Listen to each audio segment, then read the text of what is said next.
ពួកអាចចង់ខ្លាំងជាព្រះខ្លាំងជាងទេវតាប្រកាសហើយនៅទីនេះឲ្យបានតែសម្លាញ់តែជួយបណ្ដោះទៅជាមួយពួកយើងទៅវិញអនាគតវែងឆ្ងាយជីវិតអមតៈយល់អត់ចាំខ្ញុំតិចទៅយើងទេសាបឡើយខ្ញុំទៅលើថាពួកអាចចង់រកស្វាបែរហើយស្វាការីឡាក៏បានដែរគេជាបិសាចស្វាតែមួយគត់នៅក្នុងឡាងប៉ុន្តែគេចូលចិត្តនៅតែម្នាក់ឯងគ្មានអ្នកណាដឹងពីវត្តមានរបស់គេទេខ្ញុំបានជួបគេដែលចែកដនពេលដែលកំពុងជីករូងគេថាគ្រួសារគេតែមួយត្រូវបិសាចនៅឡាងក្នុងស្អែកសម្រាប់ការពី10ឆ្នាំមុននៅសន្តិភាពម្នាក់គត់ពេលគេទៅម្ដាយគេក៏យំខ្ញុំក៏ដឹងម្ដាយខ្ញុំដែរប៉ុន្តែខ្ញុំភ័យថារូបរាងគាត់យ៉ាងម៉េចតាំងពីក្មេងមកសុខភាពខ្ញុំមិនសូវល្អពួកអាចដឹងថាមូលហេតុអីទេគឺខ្ញុំកើតមិនគ្រប់ខែមិនស្អីខ្ញុំសំបីព្រោះនាងខាងខ្ញុំនិយាយច្រើនហេពួកអាចគិតថាខ្ញុំនិយាយច្រើនមែនទេគឺទីនេះហើយ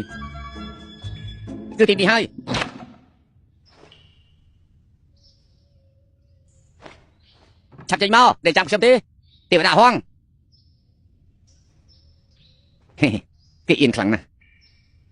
គេតែពីជាមិនល្អគ្មានបំណងអាក្រក់ទេឯងចេញមកខ្ញុំមានដំណឹងល្អចង់ប្រាប់ឯងឆាប់ចេញមកកុំលាក់ខ្លួនទៀតឆាប់ចេញមកលែងនៅហើយ